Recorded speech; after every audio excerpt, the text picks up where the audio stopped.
오늘 우리에게 주시는 하나님의 말씀 아가서 6장 1절부터 13절까지 말씀입니다. 아가 6장 1절부터 13절까지의 말씀. 이제 봉독하겠습니다. 하나님의 말씀 경청하십시오. 여인들 가운데서도 빼어나게 아리따운 여인아, 너의 이미 간 곳은 어디냐? 너의 이미 간 곳이 어딘지 우리가 함께 임을 찾아 나서자. 나의 임은 자기의 동산 향기 가득한 꽃밭으로 내려가서 그 동산에서 양떼를 치면서 나리꽃을 꺾고 있겠지. 나는 임의 것, 임은 나의 것, 임은 나리꽃밭에서 양을 치네. 나의 사랑 그대는 디르사처럼 어여쁘고 예루살렘처럼 곱고 깃발을 앞세운 군대처럼 장엄하구나. 그대의 눈이 나를 사로잡으니 그대의 눈을 나에게서 돌려다오. 그대의 머리채는 길르앗 비탈을 내려오는 염소떼 같구나. 그대의 이는 털 깎으려고 목욕하고 나오는 암양떼같이 희구나. 저마다 짝이 맞아서 빠진 것이 하나도 없구나. 너울 속 그대의 볼은 반으로 쪼개어 놓은 석류 같구나. 왕비가 60명이요 후궁이 80명이요 궁녀도 수없이 많다마는 나의 비둘기 온전한 나의 사랑은 오직 하나뿐. 어머니의 외동딸 그를 낳은 어머니가 귀엽게 기른 딸. 아가씨들이 그를 보고 복되다 하고 왕비들과 후궁들도 그를 칭찬하는구나. 이 여인이 누구인가? 새벽처럼 밝고 보름달처럼 훤하고 해처럼 눈부시고 깃발을 앞세운 군대처럼 장엄하구나. 골짜기에서 돋은 움들을 보려고 포도나무 꽃이 피었는지 석류나무 꽃송이들이 망울졌는지 살펴보려고 나는 호두나무 숲으로 내려갔다네. 나도 모르는 사이에 나는 어느덧 나의 마음이 시키는 대로 왕자들이 타는 병거에 올라앉아 있네. 술람미 아가씨야, 돌아오너라 돌아오너라. 눈부신 너의 모습을 우리가 좀 볼 수 있게 돌아오너라 돌아오너라. 술람미의 아가씨야. 그대들은 어찌하여 마나임 춤마당에서 춤추는 술람미의 아가씨를 보려 하는가. 아멘. 걸크러쉬 그리스도인이란 제목으로 하나님의 말씀 선포하겠습니다. 유리천장이라는 사회 용어에 대해서 아마 들어보셨을 겁니다. 유리천장이란 미국의 경제 전문 일간지인 월스트리트 저널에서 1970년대에 만든 조어로 충분한 능력을 갖춘 사람이 직장 내 성차별이나 인종차별 등의 이유로 고위직을 맡지 못하는 상황을 비유적으로 이르는 용어입니다. 그러니까 유리천장이라고 이름 붙인 이유는 올라갈 수 있을 것 같은데 그 유리로 된 천정이라서 그 위가 훤히 보이는데도 뭔가 보이지 않는, 보일 듯한 보이지 않는 듯한 그런 장벽에 가로막혀서 사회에서 더 이상 진출하지 못하는 주로 여성들의 갇힌 현실, 이런 걸 가리킬 때 유리천장이라는 용어를 많이 사용하죠. 자, 오늘 설교 제목이기도 한 걸크러쉬는 바로 이런 배경에서 나온 말이 아닌가라는 생각이 듭니다. 걸크러쉬란 통상은 보통 여성을 뜻하는 걸과 빠지다라는 크러쉬가 합친 신조어로 여자가 봐도 반할 정도의 매력을 가졌거나 동경의 대상인 한 여성을 지칭하는 단어다라고 그렇게 설명은 합니다. 이제 크러쉬라는 단어가 빠지다라는 의미도 있지만 부수다라는 의미도 있잖아요. 그래서 저는 아마 이 단어가 물론 이제 최근 용어이긴 하지만 무언가 여성에게 가로막혀 있는, 여성에게만 막고 있는 그런 사회적 장벽들, 편견들, 생각들을 부수고 당당하게 나서는 여성들을 가리켜서 걸크러쉬라 부르는 것은 아닐까라는 생각을 해봤습니다. 우리가 흔히 전통적 여성상이라고 부르는 이 남성에게 순종적이다 못해 종속적인 여성상은 도대체 언제부터 만들어졌을까요? 도대체 전통이라는 게 몇 년쯤 지나야 전통인 겁니까? 저도 이 분야가 전공은 아니지만 최소한 어느 문명권이든 그 문명이 탄생했을 때부터 그때 그 모습 그대로를 계속해서 간직하고 가는 문화권은 없습니다. 반드시 시대와 함께 변화한 것이요. 우리나라만 해도 분명히 고려 말에서 조선 초기까지는 이렇게 여성이 남성에게 완전히 종속된 그런 사회적 모습은 아니었습니다. 이 조선 시대를 연구한 학자들의 말에 따르면 이렇게 우리가 소위 알고 있는 유교적 여성상, 전통적 여성상, 남성에게 완전히 종속당한 여성들의 여성상, 이게 언제 만들어졌냐라면 조선 시대 성종 이후부터라고 해요.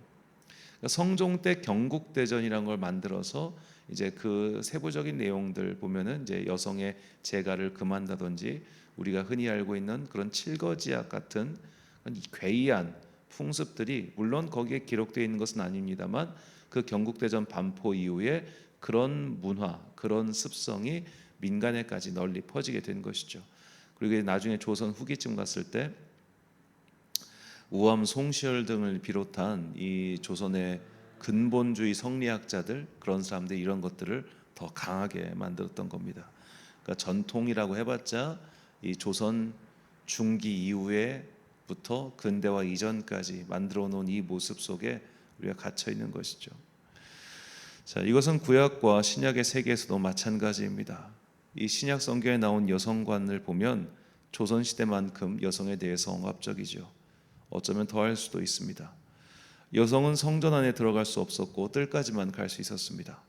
여성은 사회 구성원으로서 대우를 받지 못했죠. 그래서 예수님께서 아이들과 여성 그리고 세리 등과 같이 사회적으로 대우받지 못한 사람들과 함께 계신 것이 당시 사람들이 볼 때는 정말 특이한 거였습니다. 자, 그런데도 예수님의 직계제자들, 그런 예수님께서 오늘 초반에 봤던 비유를 치자면은 그 사회적 유리 천장을 예수님께서 직접 부수신 거예요. 그러면 그 모습을 봤던 예수님의 직계제자들, 곧 사도들도 그런 것과 같은 행동을 해야 될 것 아닙니까? 그런데 그들은 그렇게 하지 못했어요. 자, 우리가 사도행전을 보면 이 사도행전은 어떤 누군가의 생각이라든지 그런 거에 의해서 쓰여진 책이라기보다는 일종의 기록 아닙니까? 자, 예수님의 직계제자들은 사실 12사도만 있는 게 아니라 마가의 다락방에 모였던 120 문도가 모두 예수님의 직계제자다라고 볼 수 있겠죠. 그들 가운데 여성이 없었을 리가 없습니다. 분명히 그들 중에는 여성들이 있었을 겁니다. 근데 사도행전을 보십시오. 거기에 나온 소위 말해 복음에 전도하고 활약상을 펼치는 인물들 중에 여성이 누가 있습니까? 한 줄도 등장하지 않습니다. 자, 그만큼 어찌 보면 그 시대가 여성들을 억압하는 그런 게 강했다는 뜻이기도 하겠죠. 그러다 보니까 몇몇 여성주의적 관점에서 성경을 읽는 분들이 볼 때 이 신약 성경이 보여주는 여성상이라고 하는 것은 굉장히 종속적이고 수동적이고 두드러지지 못하는 그런 모습들만 많이 보이는 거예요. 그래서 교회가 이런 여성상을 고착시켰다라고 말은 하지만 사실 그렇지는 않습니다. 이런 것들은 죄로 인해 왜곡된 세상의 결과이지 성경이 그런 세상을 만든 것이 아니에요. 구약 성경을 보면 죄로 인해 왜곡된 세상이 자꾸만 여성에게 불합리한 구조를 강요했지만 그런 것들을 부수고, 즉 유리천장을 부수고 당당하게 나섰던 걸크러쉬와 같은 여성들을 많이들 소개하고 있습니다. 성경이 보여주는 여성은 어떤 사람들일까요? 특히 구약 성경의 여성들은 운명을 개척하고 권리를 당당하게 쟁취하는 매우 능동적인 사람들이었습니다. 자, 오늘 본문에서 본문의 화자는 남성인데 이 남성 화자가 여성을 칭송하는 장면을 보십시오. 본문 4절과 10절 말씀. 내 사랑아, 너는 디르사같이 어여쁘고 예루살렘같이 곱고 깃발을 세운 군대같이 당당하구나. 아침빛같이 뚜렷하고 달같이 아름답고 해같이 맑고 깃발을 세운 군대같이 당당한 여자가 누구인가? 자, 여기서 당당하다라고 번역한 히브리어는 아욤인데 이 단어는 구약 성경에서 3번밖에 나오지 않고 오늘 본문에서만 2번이 사용되었습니다. 그럼 나머지 한 번은 어디서 나오느냐? 하박국 1장 6절과 7절에서 나오는데 그 배경이 이래요. 보라, 내가 사납고 성급한 백성 곧 땅이 넓은 곳으로 다니며 자기의 소유가 아닌 거처들을 점령하는 갈대아 사람을 일으켰나니 그들은 두렵고 무서우며 당당함과 위엄이 자기들에게서 나오며. 자, 갈대아 사람을 일으키셨다. 이게 바벨론의 군대를 뜻합니다. 자, 바벨론의 군대를 가리키는 단어 중 하나가 이 아욤, 당당함이었어요. 그런데 그런 군대와 같은, 그것도 그냥 군대가 아니라 굉장히 강력한 군대와 같은 당당함이 여성에게 있었다. 내가 사랑하는 여성에게. 그리고 나는 그것이 너무 좋다라고 말하는 겁니다. 자, 군인과 같이 강하고 그런 여성을 가리켜서 나는 너무 멋있고 너는 당당하고 나는 그런 너를 사랑한다고 말하고 있는 거예요. 자, 오늘 그 아가의 남성 화자는 여성의 이런 모습을 훨씬 더 좋아하고 칭송합니다. 그리고 이런 화자의 모습은 그 당시 사람들이 볼 때도 좀 다른 모습이었어요. 자, 이게 아가 1장에 나오는데 아가 1장 5절과 6절. 예루살렘의 아가씨들아 내가 검어서 예쁘단다. 게달의 장막 같고 솔로몬의 휘장 같다는구나. 내가 검다고 내가 햇볕에 그을렸다고 나를 깔보지 말아라. 오빠들 성화에 못 이겨서 나의 포도원은 버려둔 채 오빠들의 포도원들을 돌보느라고 이렇게 된 것이다. 자, 여성이 말합니다. 내가 검어서 이렇게 일을 하느라 검게 탄 피부를 내 남자는 아름답다고 얘기해 주고 있어. 그러니까 예루살렘의 여자들아, 너희들은 내가 지금 이렇게 일하느라 피부가 검어진 거 비웃고 있지. 아우 여자가 저게 뭐야, 여자 피부가 저게 뭐야, 이런 식으로 말이지.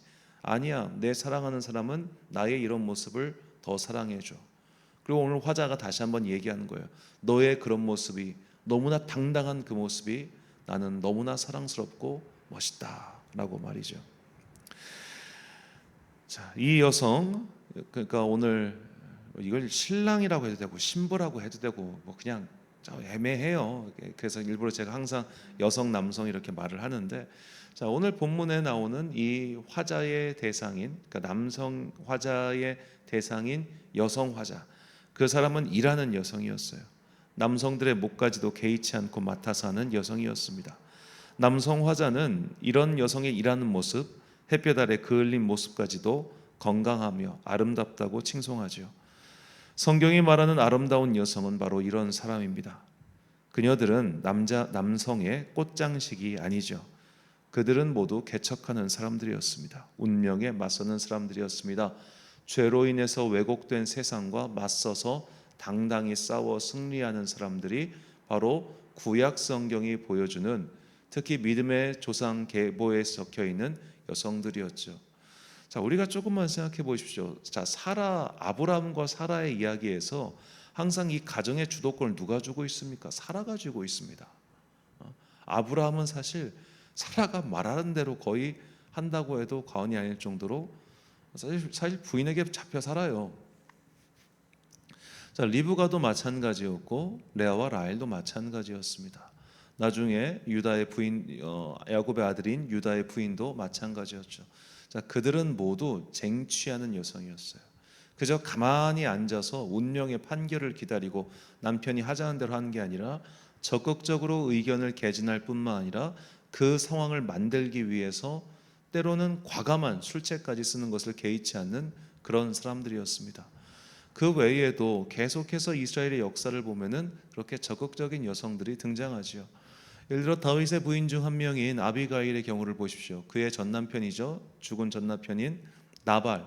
그 사람이 모든 일을 망쳐놓을 지경이 됐을 때 그녀가 먼저 적극적으로 나서가지고 다윗을 만류하고 그를 설득해서 비극을 방지하지 않습니까? 가만히 있는 여성이었다면 그냥 가만히 앉아가지고 우리 남편이 어리석어서 내가 죽는구나 라고 했을 텐데 그녀는 그렇게 행동하지 않죠. 자, 그리고 우리가 한나를 봐도 그렇습니다.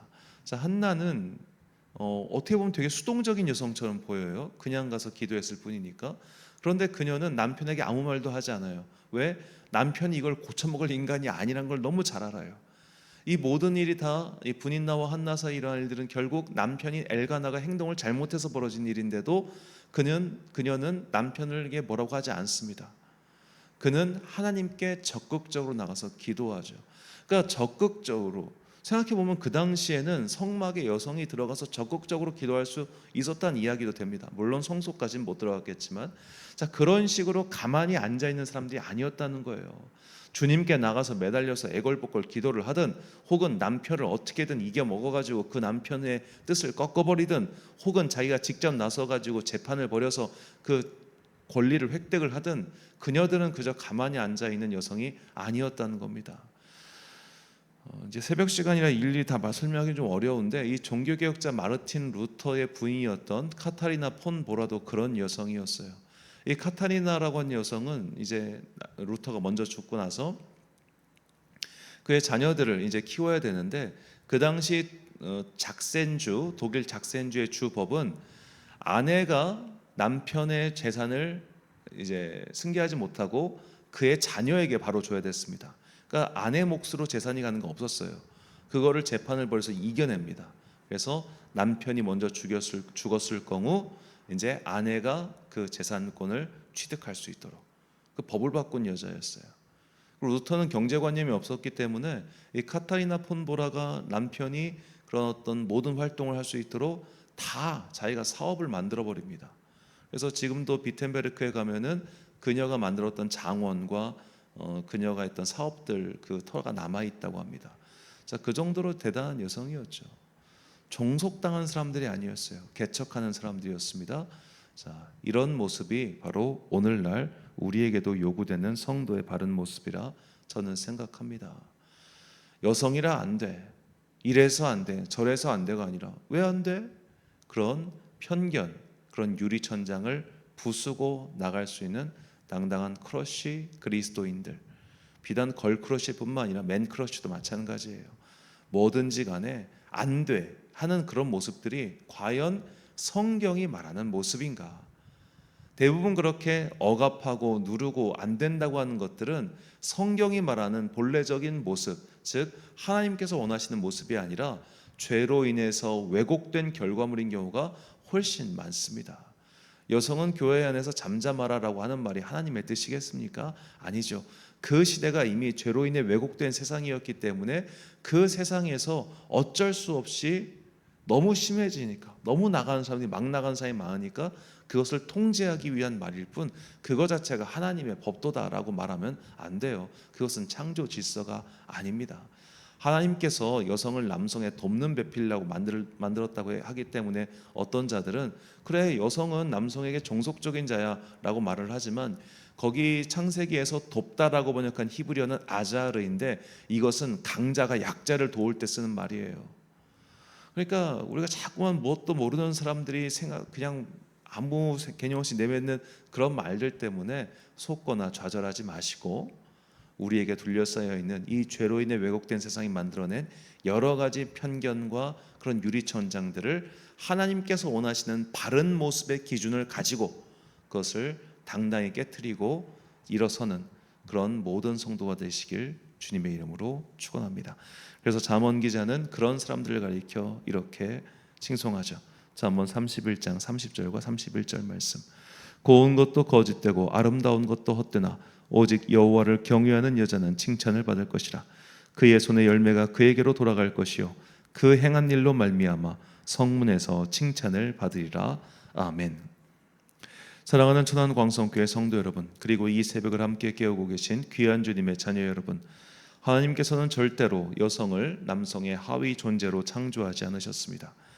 반쯤 농담 삼아 말하길 오히려 남성보다 늦게 만드셔서 남성보다 성능이 더 좋다라고 말할 수 있을 정도입니다.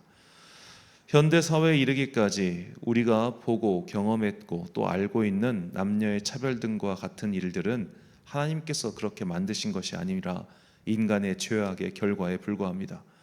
우리는 우리가 한 일에 대한 책임을 지지 않고 하나님만 원망하려는 나쁜 습관이 있는데 그것도 버려야 합니다. 만물을 주관하신다는 개념과 세상의 잘못되고 죄악스러운 면모를 결합시켜서 마치 이 세상의 왜곡이 하나님의 책임인 양 말하는 것은 비겁한 태도지요. 성경은 남녀 차별을 조장하지 않습니다. 오히려 여자이기 때문에 안 돼라는 말은 성경이 보여주는 하나님의 뜻과는 어긋납니다. 또한 남성에게 종속적인 여성상을 조장하지도 않습니다. 오늘 아가의 화자가 노래하는 한 여성의 아름다움에 대해서 잘 묵상해 보시고 자신의 삶을 열심히 적극적으로 땀 흘려가며 사는 것이 아름답고 칭찬받을 일이라는 것을 잊지 마십시오.